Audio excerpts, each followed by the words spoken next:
you so much for writing it, and I really enjoyed interviewing you about it. We are going to cut away now, and when we come back, we're going to watch some highlights from her presentation. Hello, I'm Suzanne Ross, and I'm an integrative wellness specialist. You might be asking, what's an integrative wellness specialist do? I take practices for the body, mind, and spirit and combine them into programs that help you purify your body while at the same time you're liberating your mind of limiting beliefs that you have about yourself, and you're also engaging in spiritual practices that open you to connect with your higher self. By combining mind, body, and spirit practices, you begin to experience a sense of total well-being. If you're only doing practices for the mind and you're letting your body go and you're not paying attention to your spirituality, you're never feeling totally well. But when you start to feel better physically and you focus on practices for the mind and you bring in some spirituality, you really start to have a complete sense of total wellness. I offer one-on-one services as far as personal training, nutritional counseling, and some spiritual guidance. But I also offer group classes where we get together and have workshops. These are powerful because everybody gets to share their own personal stories and successes and failures along the way. I also offer online workshops as well. I hope that you'll join me at my website, www.suzannerosswellness.com, or just email me at suzanneross@suzannerossvibe.com. I can't wait to hear from you.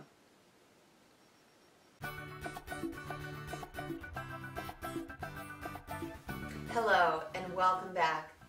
What we're going to do now is we're going to offer a powerful daily practice that you can do. And we're going to call it an UP application. Suzanne, don't be so serious. Can it be the UP app? Isn't that more fun? The UP app. I love that. Okay, so this is our new thing. You'll have this every episode. We'll give you an UP app. So what did you come up with for today? Today, since our theme is self-love and empowerment, I'm going to ask everyone to sign a declaration of self-love.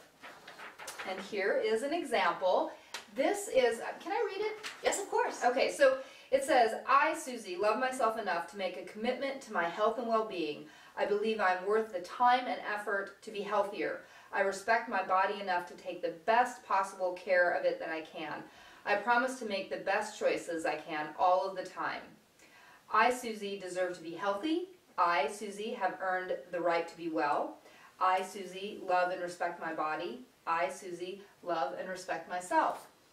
I already feel so much better, and you can download this on our website and fill it out, sign it, date it, hang it on your wall, and read it to yourself every morning. It's definitely important to put it somewhere where you're going to see it every day. And just by signing this, you're really making a commitment to self-love, which will naturally make you feel so much more empowered throughout your entire day. And when we come back, we're going to be looking at some highlights of some more presentations. Hi, I'm Susie Garcia. I'm an award-winning registered dietitian, #1 international best-selling author, and motivational speaker. And you know what I'm not? I am not the food police. I want you to enjoy a variety of foods and be healthy and have fun. But what happens is people start doing the same thing over and over again, or they try the Get Thin Quick program, and those things don't last and they don't necessarily work. So if you are caught in a yo-yo diet plan or you just don't have any energy, I would love to give you my free gift. Go to thesuziegarcia.com/lighten up, all one word, and you can download a meal plan with sample recipes, and it's a great tool to get you started on healthy living. Remember, living healthy is fun, and I want to show you how. I'm Susie Garcia. See you soon.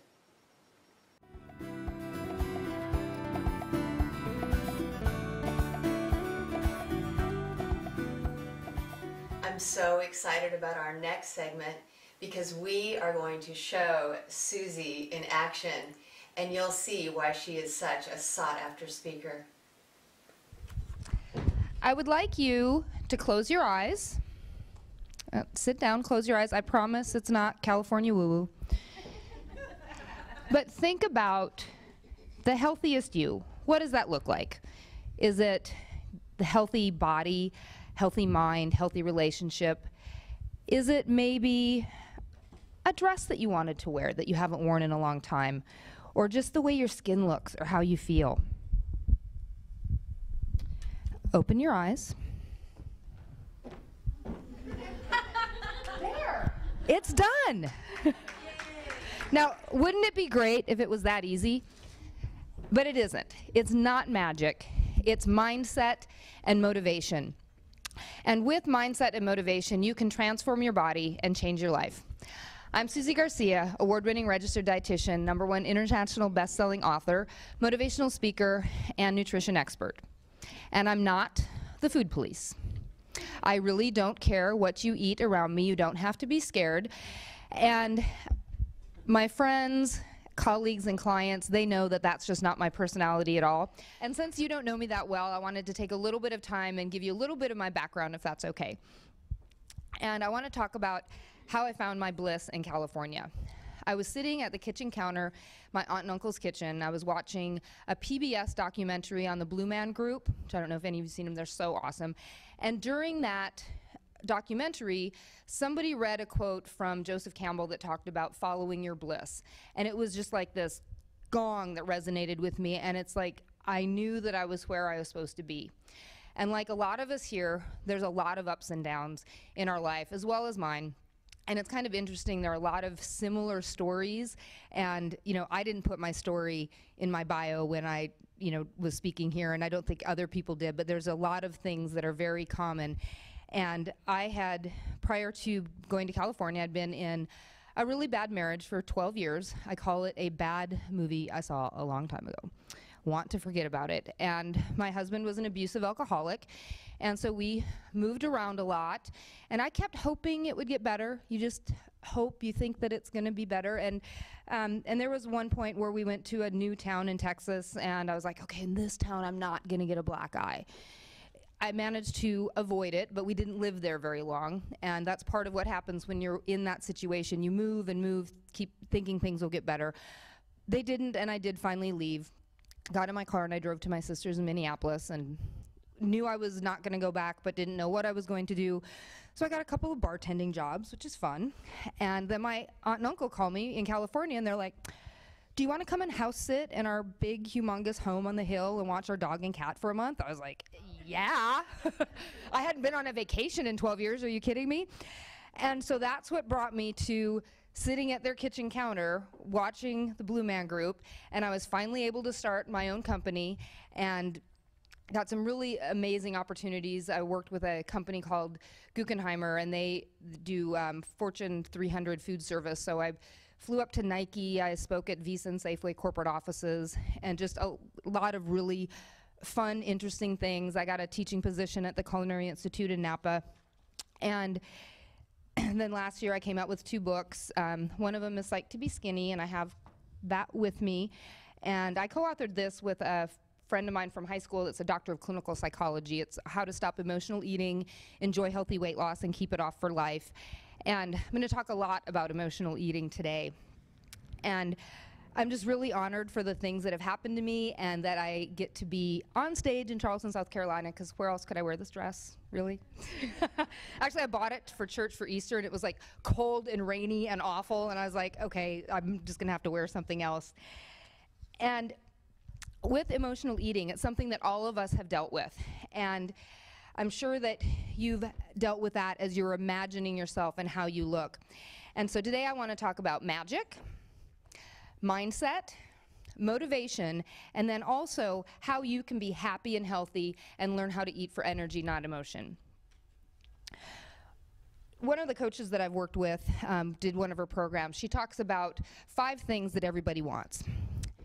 One of them is we want to look better, we want to feel better, we want to make money, we want to improve our relationships, and finally we want to improve our performance. They aren't really in any particular order, but there's usually one or two that resonates with other people. Now for me, as a health and wellness professional, you know, I see all of them as extremely important and can have to do with your health, what you're eating, how you're nourishing your body. If you want to look and feel better, it depends on what you're eating, what you're putting in your body, sort of that garbage in, garbage out. If you aren't fueling your body well, you can't focus, you can't think. If your immune system is compromised because you've got all kinds of preservatives and stuff, then you get sick more. And then you can't perform well. And so how healthy you are can make an impact on your financial success.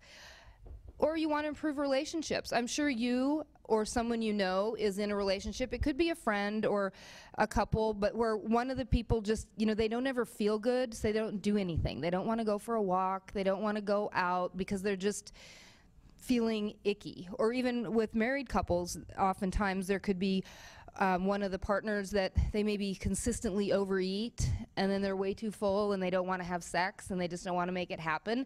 And that can be a really struggling thing for many couples. And then the fifth item about improving performance, that could be running marathons, doing Ironmans, doing other things that I don't care to do, like ride a bike for 500 miles. But that's awesome that people do that. I did do one marathon and that was it. I did it, done it, made sure it was in Hawaii, and good. Check that one off. But it could be that you want to learn how to paint, or you're trying to write a book. If you aren't healthy and nourished, it's going to be harder to improve that performance. So, are we all in agreement that health, wellness is all part of a healthy lifestyle? Yep? Okay, good. But the problem today is we don't know what to eat. There is so much misinformation out there. You've got stuff on the internet, you have supplements, diet plans, crazy contraptions, and it's just really, really overwhelming. The weight loss industry is a $60 billion industry. And how many of you have spent money on it? And then you don't have results, and it gets frustrating. You're trying to figure out, okay, what should I buy at the grocery store? Wait, can I go to the grocery store? Do I have to go to a farmer's market? Okay, there's organic, and there's gluten-free, and there's vegan, and paleo. What? It makes you crazy-o, right? And it's no wonder that the combination of all of that stuff, and then what your friend said, and what somebody else said, it just makes it that we are literally frozen and don't even know what to do. And most of us are going to do one of three things and hope for the magic this time. And I'm going to give you a fourth thing towards the end. But first, we'll do nothing. Just complain that our pants don't fit, and oh gosh, I had to raise my blood pressure medicine, and I'm really tired, hoping that like some kind of magic dust is going to fall on you, and this time it's just going to be better. Or we'll do the same thing that we did before that didn't work, but you're going to do it again anyway because it's comfortable and it's easy. Just as well, I'm just going to try the same thing again. And then the third thing that you may do is you'll latch on to the next Get Thin Quick program that's coming out there. It promises outrageous results in this little short period of time. And I don't know if any of you have ever looked at the fine print on the TV when it comes on. I press pause and like walk up to the TV so I can see it because it's so small. Every single one of them, and they have to do this for their disclaimer, it says, results not typical. So that's not going to work. And I want to talk a little bit about those types of plans. They're restrictive. They take away your choice, and we've talked about choice. And so they're taking away the choices of food. So you've got all this beautiful food out there, and you know, some of it might not be the greatest, but it doesn't mean that you have all this, that it's black and white. So they give you a list of foods. These are the things that you can eat. So you've got this little thin list of foods that are what you can eat. And what happens with our body physiologically is when you are given a smaller amount of food to eat, you're naturally going to end up eating fewer calories. And when you eat fewer calories, you will lose weight. But if it's really restrictive, when you're eating those fewer calories, you're slowing down your metabolism. We are all getting older, with the exception of the super young gals in this in the corner, but they will also get older and your metabolisms will slow down. So when you're really, really restrictive, that's slowing down your metabolism. And when your metabolism's slow, it actually can affect your energy level because you just kind of feel a little bit more sluggish. And the other thing that can happen is because you have these restrictions, you're thinking about other foods. And Jeff, I'm going to pick on you. What is a food that you, not that you hate, but that you just don't like very much, like you really don't ever choose it very often? Brussels sprouts. Brussels sprouts. I get that a lot. I know, what? Put some bacon with them, they're so good. But if you were on your new, Uber food plan and it was like you can't have Brussels sprouts, you would literally be at the restaurant and be like, oh, the Brussels sprout salad looks kind of good. And what happens with these plans is they aren't teaching you new habits. They're not teaching you how to make better choices and create lasting change. They're teaching you to crave foods that you can't have even if you don't like them. Now, there is no magic in that. Now think about when we're wishing for all of that magic to happen. What does that do to your mindset? We've got all of this, emotions and misinformation, but when we start looking at our own habits and our emotions, it layers that confusion, so it makes it even more difficult to know what we're going to do. And it's not fun to feel like eating is a challenge. It should be an enjoyable experience. And what happens is we get a little bit confused about how we're talking about ourselves and how it relates to food and how we're talking about food. So I'll give you a quick example. Let's say that I'll hear this, people will say, oh my God, I was so bad this weekend. I ordered a pizza. Okay, seriously, you are not bad because of what you ate. The pizza isn't bad, it's a pizza, and it doesn't matter what you put on it. But what happens is the negativity of using the word bad as you're talking about yourself can then affect what success you may or may not have, and it can actually sabotage what you're trying to do to maintain a healthy lifestyle. And when you mix up that love and hate relationship with food or how you're classifying yourself, it can cause an additional confusion. Another example of this would be, someone might say, it would not be me, but someone might say, I love fried Twinkies. And then you eat one, and you feel kind of guilty because, for God's sake, it was a fried Twinkie. And then your stomach kind of hurts because it was a fried Twinkie. And was love really the right word to use for that food? Probably not. And so that's something that I really want you to consider as you are thinking about what you're going to choose on a menu or what you're having to eat or how you're saying things. And that's part of a lot of what I did in my book, is because I listened to how people explain things, and then that's how I help them get through if they're wanting to lose weight or have more energy, whatever those goals are. Okay, guess what? Bathing suit season is around the corner. We might have a class reunion this summer, a big date that you want to look nice for. Now, sometimes that may motivate you, sometimes it's not. But motivation is really key to finding out whether you're going to be successful. And one of the problems that happens is everybody tries to do everything all at once. You think back to the beginning of the year and the gym is full and you're, or maybe it's for bathing suit season and you decide to start on this big plan and you're doing, shakes and going to the gym every day, and it gets overwhelming and you can't stick with it. And that's what's problematic with just human nature is, okay, let me see if any of you have said this before. Well, I know what to do, I just am not doing it.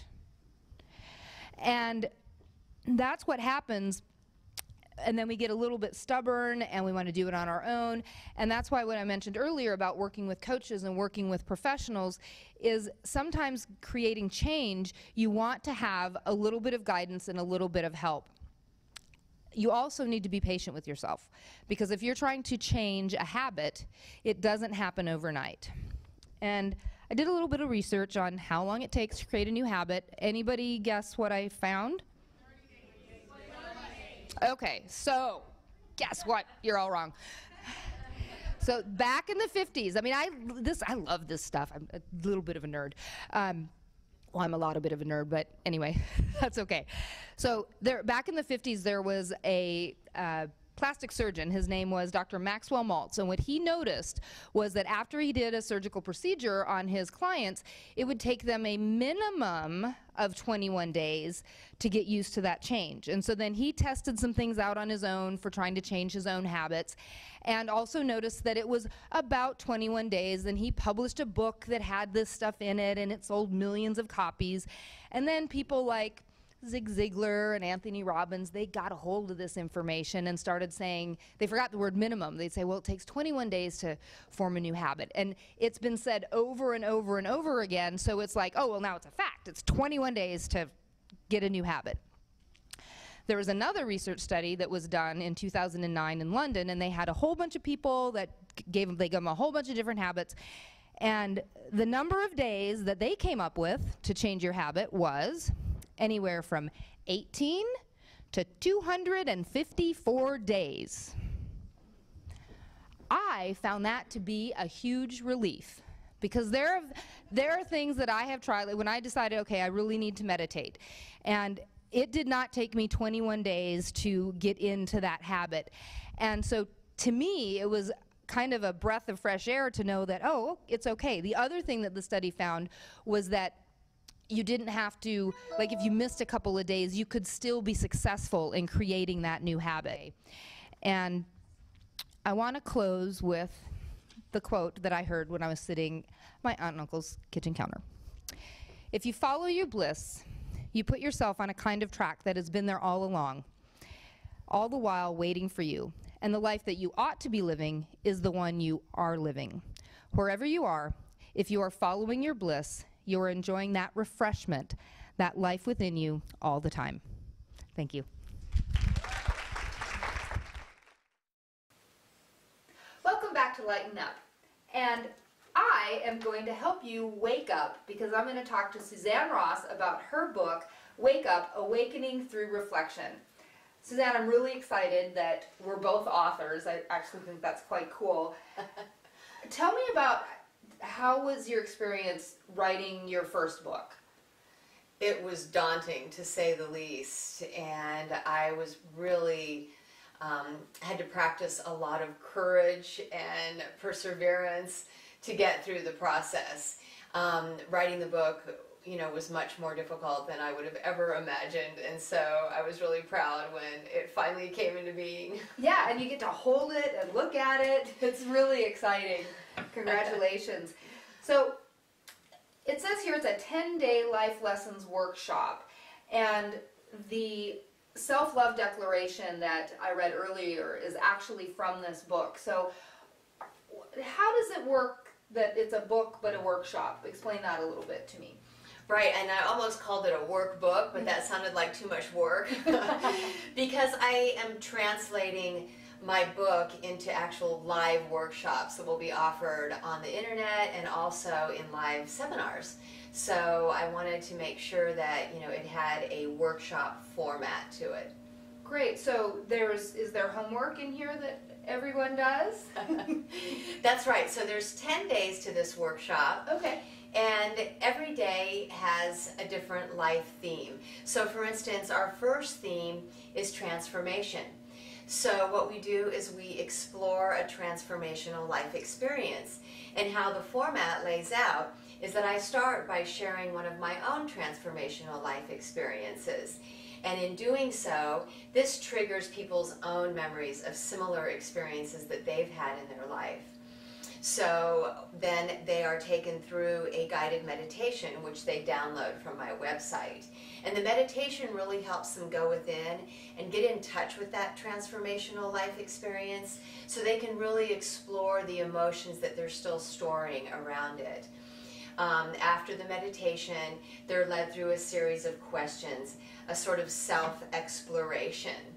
And during this exploration, they uncover things that they still need to heal about the experiences, the lessons that they were meant to learn from the experiences are revealed, and then they can apply those lessons to their life today. And one of the things when I was reading the book, it's a lighten up, wake up theme, but it's really some deep work. So this is something that if you, at least in my opinion, if you're just sort of feeling like, you know, there's got to be something else, I'm not sure what it is, I feel like I'm missing out, this book really can help you get through some of those times. Now, do you have to do it in 10 days? Oh, absolutely not. Okay. You can do it at your own pace, right? But there's 10 different life themes. So if I were to do it in a live workshop, or if I were to do it as a call-in, we probably would have 10 segments, but you can of course do it at your own pace. Well, this is just a fantastic read, and it is, like Suzanne said, it's a workshop, it's lessons that you're learning. What was your favorite out of the 10? What was your favorite workshop that you put together that you're just most proud of, or that you think is the most compelling for everyone? So one of the themes is harmony. So of course that was one of the more enjoyable days to work on. So harmony comes when you really discover your true calling and your true purpose in life. And when you do that, everything starts to naturally just unfold in a harmonious way. So I think people will enjoy that chapter the most, because we've all been blessed with those times in our lives. Absolutely. So thank you for writing this book, and I'm really excited for our audience to get their copy as soon as they can, and we will be right back. Hi, I'm Suzanne Ross, and I'm thrilled to announce the release of my first book, Wake Up, Awakening Through Reflection. It is a 10-day life lessons workshop, and in this workshop, you will be guided to reflect upon the most transformational experiences of your life. You will be guided to go within and really connect with those experiences so that you can release any negative emotions that are attached to them, as well as reveal the important life lessons that you were meant to learn from them. Once you reveal these life lessons, you can apply them to your life today and learn them once and for all. This is a way to intentionally create meaningful experiences that integrate those life lessons so that you can consciously evolve.